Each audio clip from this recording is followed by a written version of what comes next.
Bom dia a todos que estão presentes aqui na sala. Bom dia! Meu nome é Thiago e estou junto aqui com a minha equipe para apresentar o trabalho solicitado pelo professor Gutenberg de Biologia, composto a minha equipe por Maria Isabel, Camila, que não pôde estar ausente, Isaac, Lucas e Alexandre, que também não pôde. Bom, hoje vamos falar sobre o asco. O asco é uma das células entre os três tipos dos poríferos.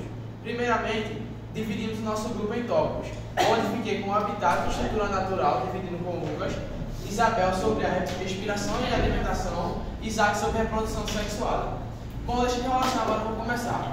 Primeiramente, vou usar um exemplo de um porífero, esponja do mar. Você já deve, o próprio nome já diz onde ela vive, no mar. Bom, o ambiente delas são marinhos e elas poucas vivem em água doce, onde a grande quantidade é concentrada em água salgada, pois se desenvolve melhor. Elas são fixas no fundo do mar, em rochas, pedras e areia. Substratos. Elas podem viver em dois tipos, solitário ou em colônia. Solitário, o próprio nome diz, ela vive sozinha ao fundo do mar, fixa nos substratos. Já em colônia, ela vive em grandes conjuntos e quantidade de esponjas no fundo do mar. Agora ele vai falar sobre a estrutura corporal das esponjas, do asco. Bom, o asco, ou asconoide, é uma célula simples. Por ela ser simples comparada às outras, ela é uma esponja bem menor. O nome dela é asco ou asconoide. Asconoide por esse motivo, dela ser uma célula entre as três que existem, sílgon e leuco. Bom, agora ele vai falar sobre a estrutura dela. Ela possui uma parede perfurada, denominada de parede delgada. Onde essa parede perfurada, essas perfurações da parede são os poros, aqui ó, os poros estão bem aqui localizados, aqui os pontinhos, onde nesses poros, eles são responsáveis pelo fluxo da água. Dentro desses poros, são encontrados poríferos. Os poríferos, eles são responsáveis por levar o fluxo de água até a cavidade central. Uma palavra bastante importante que não se pode esquecer desse assunto é o átrio ou espongiocele, a cavidade central. Pois nessa cavidade é onde a água vai fazer movimentos circulares através do coanócito. Que o coanócito, ele é encontrado através aqui, ó, dos porócitos, no átrio ou espongiocele. O coanócito, ele é uma célula gelatinosa localizada na parte oca da esponja, na membrana aqui na parede. Bom, e particularmente o asco, o coanócito no asco, ele é encontrado na espongiocele, a parte central onde ele vai estar. Bom, falei sobre o que eles são, onde eles estão localizados, mas agora eu vou falar sobre a função deles. A função do coanócito é a seguinte: ele bate no flagelo, fazendo com que a água faça movimentos circulares na cavidade central, sendo levada para a cavidade superior, que é o ósculo, que o Lucas vai entrar em mais detalhes, fazendo com que retire o oxigênio e o nutriente da água, sendo levado para fora. Bom, recapitulando, a água entra pelos poros, passa pelos poríferos, vai até o átrio espongiocele, que é a cavidade central, sendo levada ali pelos coanócitos, e após isso são levadas para cima, saindo pela cavidade central. Agora ele dá a fala ao meu companheiro Lucas. Então, continuando aqui com relação à estrutura corporal, né, do porífero, primeiramente destacando as espículas, que como o nome já fala e lembra bastante, espículas espinho, tem praticamente o mesmo começo. Tem uma situação parecida, um exemplo parecido, que ele fica normalmente pela parte de fora, esse negócio amarelo aqui, com relação ao desenho, que no caso, deixando em maior escala, é isso aqui.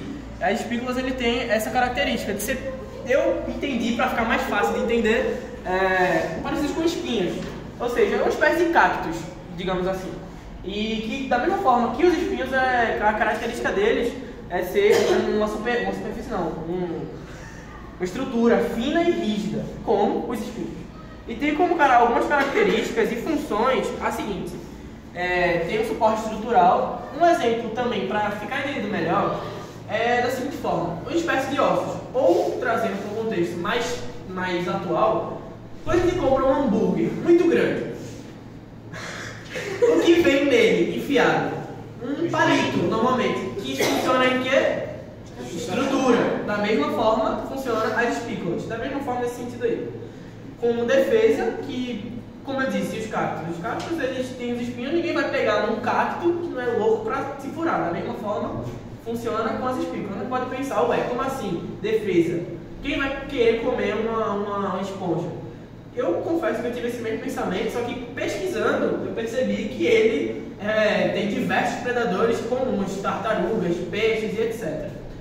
E também é responsável pela sustentação da camada de células, filtragem e auxílio na circulação de água. E as espículas eles podem variar com relação à forma da esponja e tudo mais, a forma, tamanho e composição, ou seja, é bem adaptável com relação à própria esponja. E partindo para outra parte, especificamente a pinacoderma, que, novamente falando, são essas partes aqui, mas que, expandindo, é esse quadradinho laranja que, quando vocês verem a laranja, é a pinacoderma.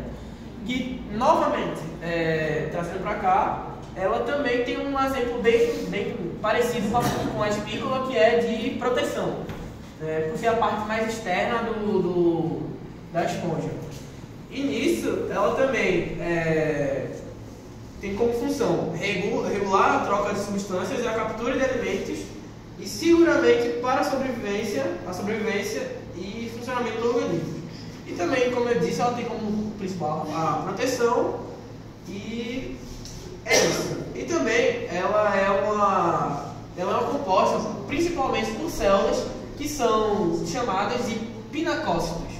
E nisso, elas são responsáveis, uma característica dessa camada é que por ter esses pinacócitos, elas são bem flexíveis, digamos assim.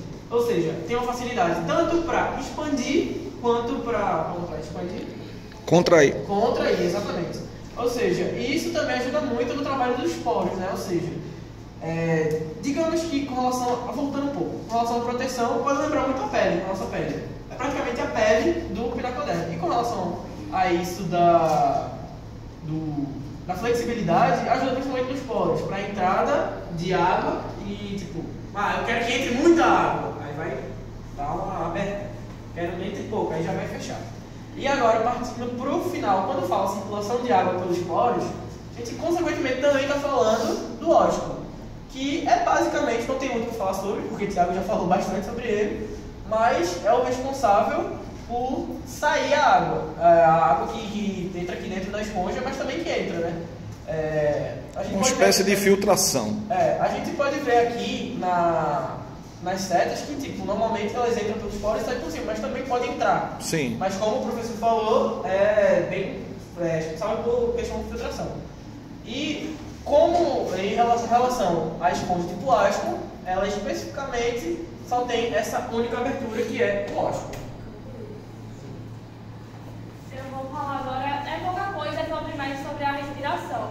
Que os poríferos, eles são animais filtrados, que promovem uma corrente da água que começa pelos poros, são esses pontinhos que estão aqui, ó. Passam pelo átrio, que aqui no caso no meio, e termina pelo ósculo. Cadê aqui, ó? Tá vendo aqui? Tá aqui. Ao sair, a água, ela fornece oxigênio. Quer dizer, ao entrar, a água fornece oxigênio. Ao sair, ela carrega dióxido de carbono e resíduos. E assim acontece a respiração, através de trocas de gases e difusões. Isaac vai complementar agora. Vou falar sobre a reprodução sexual. O que seria isso? Eles se reproduzem sem precisar dos gametas. É exatamente isso. Ao contrário da sexuada que precisa dos gametas, que no caso são as células sexuais. Existem 5 tipos de reproduções assexuadas, que é a bipartição, a gemulação, a fragmentação, esporulação e a partenogênese. Vou falar o que significa cada um para acabar. Bipartição: o organismo que se divide em 2 partes, no caso, cada uma das partes cresce. A gemulação: uma pequena projeção, no caso o agênio, cresce no organismo progenitor e eventualmente se separa para formar um novo organismo. A fragmentação: o organismo se divide em partes e cada parte se desenvolve em um novo organismo completo. Esporulação: células especializadas chamadas de esporos são liberadas pelos organismos e crescem em novos indivíduos, quando as condições são adequadas. E por último, a partenogênese. O óvulo não fertilizado se desenvolve em um novo organismo, ocorrendo em alguns insetos e répteis. E a reprodução assexuada ela é vantajosa em ambientes estáveis e previsíveis, pois permite que os organismos se reproduzam rapidamente. Obrigado, pessoal. Essa foi a apresentação.